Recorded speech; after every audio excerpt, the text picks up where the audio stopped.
یہ لوگ کہتے ہیں من بنی اسرائیل اذ قالو، جب انہوں نے بولا لنبی لہم، اپنے ہی اندر میں یہ موجود ایک نبی سے، لنبی لہم. اب یہ نبی لہم نہیں کہا ہے لرسول لہم. نبی کا یعنی وہ جو من نبعا یعنی جو مرتبہ بلند رکھتا ہے. ایک تو یہ ہے نا کہ جس کو خبر دی گئی ہے، یہ بھی معنی ہے، لیکن اس کا جو صحیح معنی ہے یعنی جو زبان کے طور پر لغت کا معنی ہے وہ یہ ہے کہ جس کا مرتبہ بلند ہے. پس نبی وہ ہوتا ہے جس کے جو مرتبہ دار ہے، جو خدا کے ہاں شرف رکھتا ہے، بلندی رکھتا ہے، مقام رکھتا ہے. اب چاہے اس کو رسالت دی گئی ہو کہ آگے وہ پیغام اللہ کا پہنچائے یا نہ دی گئی ہو، تو یہاں یہ کہا کہ لنبی لہم، ایک نبی جو ان کا تھا. اب اس کی بات والی داستان سے پتہ چلتا ہے کہ وہ اس نبی کی بات سنتے نہیں تھے. نبی ان کی نیچر کو جانتے تھے اور وہ ان کی بات یہ لوگ سنتے نہیں تھے.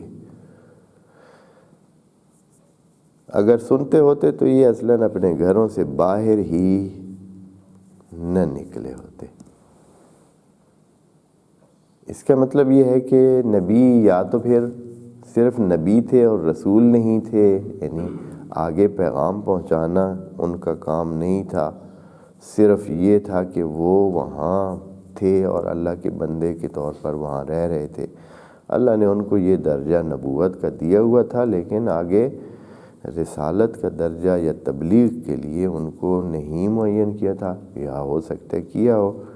نبی تبلیغ کرتے تھے اور وہ سنتے نہیں تھے، وَإِلَّا نبی کے ہوتے ہوئے ان کو اس جگہ سے نکلنا نہیں چاہیے تھا. یہ یعنی نہیں ہو سکتا ہے کہ نبی بھی ان کے ساتھ وہاں سے بھاگ کے باہر آ گئے.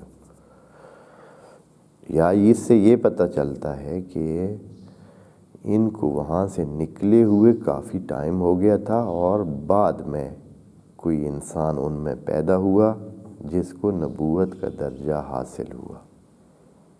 یہ ہو سکتا ہے، زیادہ یہ بھی چانس ہے، اس لیے کہ وہ کوئی 2-4 دنوں کی بات تو نہیں ہے. کافی باہر جب ذلیل و خوار ہو کے رہ گئے، موتو جب خدا کریم نے پچھلے اس میں کہا کہ فقال اللہ لہم موتو، کہ مر جائیں، تو یہ یقیناً یہ عمل اور ذلت و خواری کا عمل کچھ سال ان کو چکھایا گیا ہے.